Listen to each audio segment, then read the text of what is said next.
내 편이다 이런 느낌이 자꾸 들게 살아야 된다고 얘기하잖아요. 시간이 지나도 뭐 아쉬움은 늘 있죠. 뭐 완전한 삶을 사는 사람은 별로 없으니까 아쉬움은 늘 있는데 그래도 그 안에서 보람도 있고 또 만족감도 느껴지고 그런 것들이 쌓여야 시간이 지나면 그 시간 속에서 내가 뭔가 원하는 것들을 얻어간다 이렇게 생각이 되는데요.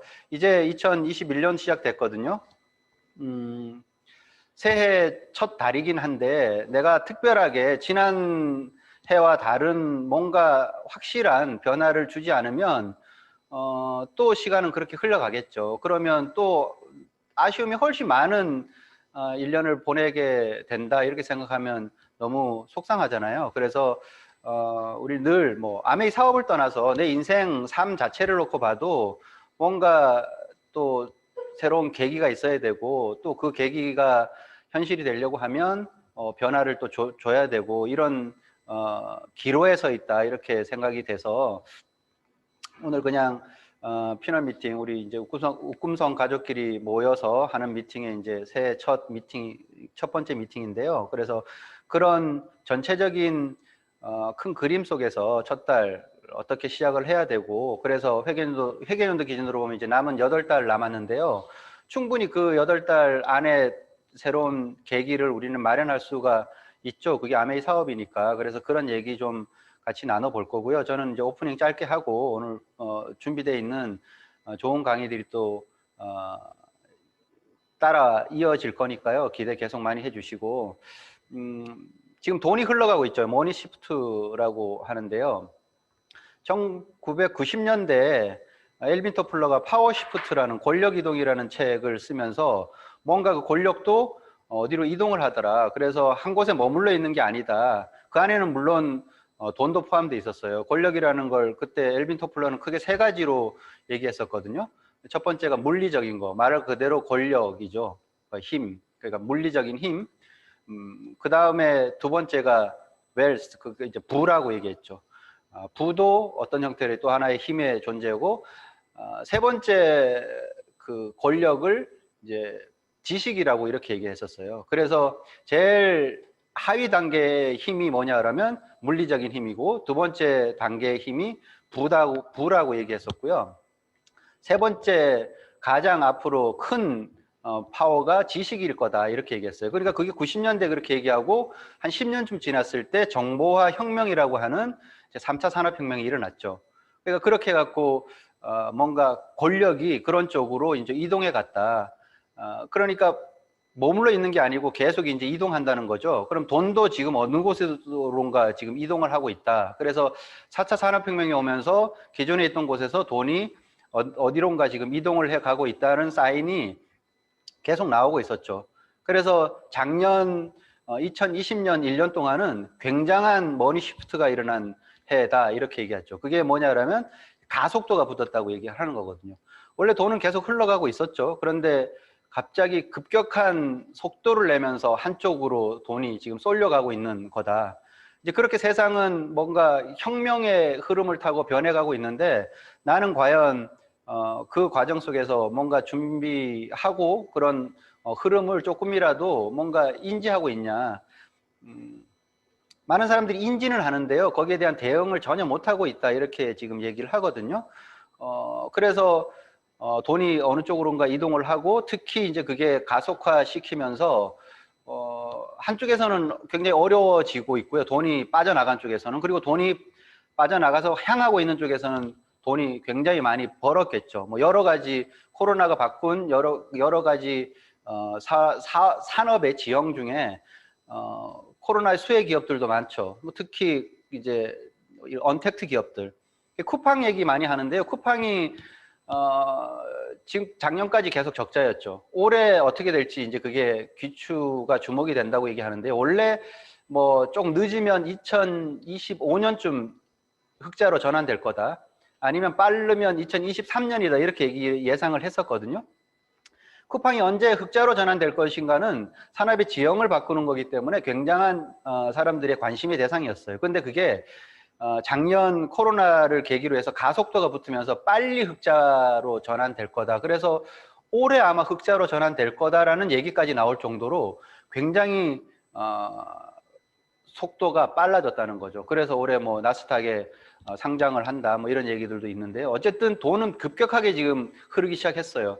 그게 이제 작년에 일어나니까 사람들이 그 변화 속에서 그럼 내 돈은 지금 어느 쪽으로 흘러갈 것인가 이런 기준에서 보면 잘 한번 보셔야 돼요. 그러니까 내가 지금 하고 있는 게 코로나 때문에 단순하게 일시적으로 어려운 건지 아니면 이미 내가 있는 곳에서 돈은 다른 쪽으로 빠져나간 상태인지를 잘 보셔야 되는데 사람들은 막연하게 지금 코로나 때문에 내가 어렵다 이렇게 그냥 스스로 그냥 그 안에서 생각이 머물러 있는 경우가 너무 많아요. 지금 코로나 때문에 어렵다 이러면 이미 어떻게 보면 그곳에선 돈이 빠져나갔다. 사람들이 손님이 오지 못하고 집합 금지가 되고 영업이 제한이 되고 그래서 어려운 거 당연히 있는데요. 그렇게만 볼 일이 아니다. 이렇게 봐야 되겠죠. 직장 생활 마찬가지고요. 지금 뭐 그냥 나는 대기업 다니니까 괜찮다. 이렇게 혹시 생각하고 있다 그러면 그 생각 빨리 바꾸셔야 된다고 저는 생각을 해요. 우리가 직장이라는 곳에서 경제활동을 한 게요. 우리나라 기준으로 보면 50년 채 안 됐어요. 1970년대부터 뭔가 산업화가 본격적으로 우리나라도 일어나면서 집에서 나와서 대도시로 공장이 회사가 있는 곳으로 옮겨가고 그렇게 생활한 지가 50년이 채 안 됐다는 거죠. 어떻게 보면 직업의 종말, 그러니까 직장의 종말 이렇게 얘기를 하죠. 직장의 종말이 다가오고 있는 건 아닌가. 그러면 내가 지금 뭐 공무원이니까 대기업이니까 뭐 이런 어떤 형태의 생각을 하고 있다 그러면 이 지금 시대 흐름에 안 맞는다 이렇게 저는 생각을 하고요. 가속화시키는 게 이제 디지털 트랜스포메이션이죠. 모든 것이 디지털화 된다. 그거가 이제 원래 사실 4차 산업혁명의 핵심 내용이었는데 이것도 역시 가속도가 붙으면서 뭐 정신 못 차릴 정도로 지금 빠르게 변해가고 있죠. 이런 것에서 내가 지금 하고 있는 경제 활동 이런 것들이 과연 지금 괜찮냐 이런 것들 끊임없이 점검을 해봐야 되고요. 그리고 이런 걸 겪으면서 이제 안전을 항상 사람들이 우선시하게 되는 거죠. 크게 보면 이런 어떤 세 가지예요.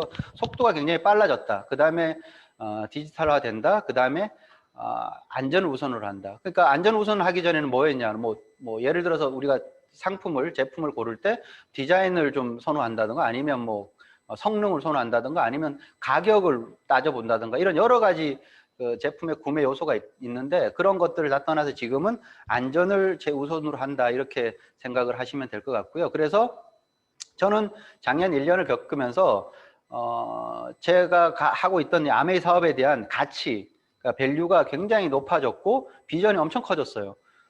그게 작년 1년 동안 제가 코로나를 겪으면서 느꼈던 점인데요. 아메이 사업의 기본적인 가치를 저는 뭐 확신을 하고 있었죠. 이건 굉장히 가치 있는 일이고 뭔가 미래지향적이기도 하지만 기본적으로 잘 안 변하는 거다. 그러니까 이런 어떤 부분들에 대해서 그런 부분들이 제 마음속에 확실하게 자리를 잡고 있었는데 작년에 그런 어떤 변화의 소용돌이 속에서 아메이 사업의 그런 경험을 이렇게 해보면요. 와, 비전 너무 커진 거죠. 더 큰 확신이 저한테 들어왔고 이게 그런 어떤 위기를 겪으면서도 별로 이렇게 사업하는데 위축감 별로 없고 변화는 많았었죠. 지금처럼 우리가 온라인 미팅으로 한다던가 이런 여러 가지 변화는 있었는데 그런 것들이 훨씬 더 이제 어떻게 보면 저한테는 확신으로 다가왔어요. 이런 상황에서도 이 비즈니스가 이거는 사실 저는 사업을 처음 시작할 때는 예상도 못했던 거고 사업을 해오면서도 뭔가 막연하게 아메이 사업도 어쨌든 세상의 흐름 속에서 뭔가 변화의 소용돌이 속에서 이게 사업적으로 사업성을 어떻게 지켜나갈 것인가에 대해서는 늘 사실은 뭐 궁금하긴 했었거든요. 그런데 작년에 그런 걸 딱 겪으면서 이 사업이 주는 비전이 정말 크구나. 그래서 더 확신이 커진 한 해였어요. 그래서 그것들에 대한 느낌이 너무 좋았고 그 사업의 사업성 뭐 이런 것들이 훨씬 사실은 커졌죠. 그래서 이 사업을 내가 앞으로 더 어떤 마음으로 해야 되겠다 이런 마음이 훨씬 더 강해진 한 해였고요. 그래서 잘 한번 생각해 보면 우리가 사실은 미팅을 중심으로 하던 비즈니스 패턴이 미팅을 지금 안 하고 있는 건 아니죠. 미팅의 모양이 좀 달라졌죠. 모여서 같이 이렇게 한 공간에 모여 있는 게 지금은 흩어져서 온라인으로 지금 집중하고 있고 그런 온라인이 어떻게 보면 지금 우리가 하고 있는 비즈니스를 사실 시스템적으로 뒷받침해주고 있죠. 그럼 이제 온라인으로 어느 정도는 지금 이거 시프트가 된 거죠. 말하자면 미팅의 축이. 그렇다고 해서 이제 앞으로 계속 온라인으로만 갈 건 또 아니고, 더 저는 긍정적으로 보고 좋게 보는 건 뭐냐라면, 여기에서 이제 올해가 됐던, 뭐 올해 정도 되면 어느 정도 좀 모일 수 있는 상황이 조금씩 좋아지겠죠.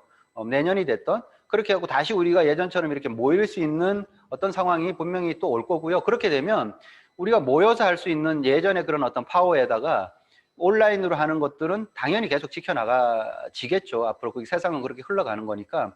그러면 온라인하고 오프라인이 비즈니스적으로 지금 우리가 미팅의 어떤 형태가 결합이 되면 굉장히 큰 파워를 더 낼 거다. 이거는 제가 가지고 있는 또 비전이거든요. 지금 우리는 모이지 못하는 상태, 같이 한 공간에 있지 못하는 상태에서도 미팅을 계속 하고 있고, 그런 것들이 우리에게 주는 힘, 이게 사실은 굉장히 크잖아요. 그래서 우리가 다시 오프라인 미팅을 온라인 미팅과 병행해서 할 때 이 비즈니스가 얼마나 더 폭발적인 확장력을 가지게 될지, 그게 저는 굉장히 기대가 되거든요. 그거를 저는 또 하나의 비전으로 가지고 있고요. 그래서 세상은 엄청 변해가는데, 그 변화는 이게 이제 아메이 사업뿐만이 아니라 그 일반적으로 사람들이 변화를 맞닥뜨렸을 때 오는 심리 상태를 표현한 그림이에요. 저는 이걸 겪으면서 아메이 사업하고도 이렇게 한번 흐름을 체크를 해봤거든요. 그래서 변화는 뭔가 우리에게 주는 부정적인 관점이 있어요. 그리고 그거를 잘 이겨내면 긍정적인 효과로 발휘가 되는 건데요. 변화는 기본적으로 불확실한 느낌이 들죠. 그래서 첫 번째 느낌은 거부감이래요. 뭔가 딱 변화가 온다. 그러면 첫 번째 느낌, 그걸 왜 이렇게, 예전에는 이러지 않았는데 지금은 이렇게 해야 돼라고 하는 거부감이 딱 온다는 거죠. 거기서 꺾이기 시작해요. 그건 이제 부정적인 신호들의 시작이죠. 그렇게 하면서 분노가 오는 거죠. 예전 그게 좋았는데 왜 이렇게 해야 되지? 내지는 예전에 이런 방법이 좋았는데, 예전에 이런 삶이 좋았는데 나는 왜 이렇게 살아야 되지? 이런 어떤 것들이, 변화가 우리에게 주는 분노가 오는 거죠. 그러면서 사람들은 또 그 상황에 맞게 또 적응을 하려고 하는 타협을 하는 거예요.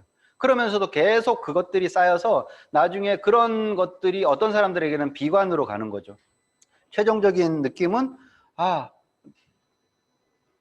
이 변화를 못 따라가겠다. 이 변화가 나는 뭔가 적응을 못 하겠다. 이 변화를 나는 못 받아들이겠다. 이런 어떤, 그래서 회의가 이미 들고요. 거기서 그 마음에서 머무르면 아웃되는 거예요.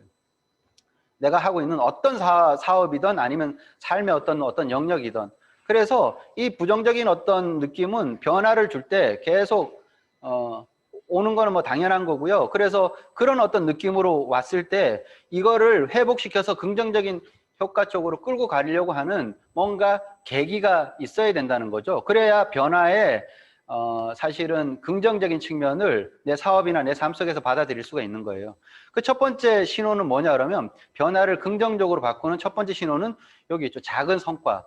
이거 굉장히 큰 포인트인데요. 내가 뭔가 이걸 통해 갖고 이 변화 속에서 큰 흐름을 못 바꾸더라도 작은 어떤 성과를 내보는 거죠. 그게 뭐냐 그러면 내가 가지고 있는 작은 어떤 목표를 세워보고, 지금 이어지는 그 뭐 탱코와 같은 것들, 그런 것들을 다시 한번 점검해서 그거에 대한 뭐 목표를 세우고 그걸 한번 이뤄내는 거죠. 그런 작은 성과가 긍정적인 방향으로 변화의 흐름을 타기 시작하는 거래요. 그러니까 계속 거부감 가지고 분노하고 뭐 약간의 타협을 하면서 비관하고 절망, 회의, 그런 것에서 계속 그 부정적인 관점에서 있으면 이 변화를 내가 유리하게 작용을 못 시키잖아요. 그러니까 작은 성과를 일단 내보고요. 그래서 희망적인 현실주의. 그러니까 이 안에서 내가 뭔가 좀 좋은 어떤 요소들을 찾아내는 거죠. 희망적인 해석. 그런 것들을 통해 갖고 이렇게 하면, 제가 아까 얘기했듯이 지금 우리가 온라인 상황에서도 이렇게 잘 하고 있는데 나중에 그게 오프라인하고 연결이 됐을 때는 너무 좋겠다. 이런 어떤 현실적인 그 희망을 한번 가져볼 수 있는 거고요. 정말 중요한 건 수용이에요. 이 변화를 깔끔하게 받아들이는 거죠. 그래서 이 변화를 받아들였을 때 나한테 오는 긍정적인 효과들이 굉장히 크고요. 그 다음에 오는 것들은 뭐 정보를 바탕으로 해서 그냥 막연하게 낙관하는 것이 아니라 이 변화의 흐름을 계속 서로 공유하고 정보를 같이 나누고 그렇게 해서 공부가 되고 뭐 그렇게 하면 그게 낙관적인 생각이 저는 지금 굉장히 커져 있거든요. 이 상황이 우리에게 주는 낙관적인 희망, 사인, 비전 이런 것들이 굉장히 커져 있는 상태고 그런 것들을 통해 갖고 내가 원하는 것까지 최초 완수가 되면 변화 이전 단계 그 다음으로 올라가게 되는 거죠. 그 다음에는 이제 계속적인 지속적인 개선을 통해서 헌신을 하게 된다 이런 느낌으로 가는 거예요. 그러니까 변화가 우리에게 주어졌을 때 당연히 처음에 오는 느낌들은 부정적인 느낌이 굉장히 강하거든요. 거부감, 분노, 타협, 비관, 절망, 회의. 이거를 반대로 끌어올리는 거는 내가 지금 목표를 가지세요. 그리고 그걸 통해 갖고 작은 성과를 한번 내보는 거 그게 굉장히 중요하다는 거고요. 그래서 그냥 내가 그 목표를 가질 때도 원하는 것이 내가 분명한가 이런 것들에 대해서 스스로 한번 체크. 내가 가지고 있는 이 목표가 내가 정말 원하는 것이 분명한가는 거죠. 그 목표. 그거에 대해서 정확하게 다시 한번 점검을 해야지 그걸 이뤘을 때 그게 긍정적인 사인으로 작은 성과로 역할을 하겠죠. 그 다음에 원하는 것을 위해서 난 그만큼 하고 있냐? 그러면 이제 행동을 그만큼 하고 있는가에 대해서 보는 거고요. 이 두 가지 균형이 맞았을 때 우리는 좋은 변화의 흐름을 탈 것이고 그래서 2021년도 1월 지금 시작을 하지만 이런 어떤 흐름을 잘 받아들이면 긍정적인 요소들이 우리에게 이 상황이 주어질 거다라는 생각이 들고요. 그래서 제 강의는 이것으로 마치고 다음은 이런 상황에서 그럼 우리가 뭘 해야 될 것인가 이런 부분들이잖아요. 그러니까 그거는 역시 그래도 우리가 가지고 있는 기본적인 시스템의 한 항목이에요. 10코어라는 게 있고요. 그 10코어에 대해서 그러니까 코로나 상황에서 뭔가 좀 어떤 마음가짐을 가지고 해야 되는가 그런 것들을 이제 진행시켜 주실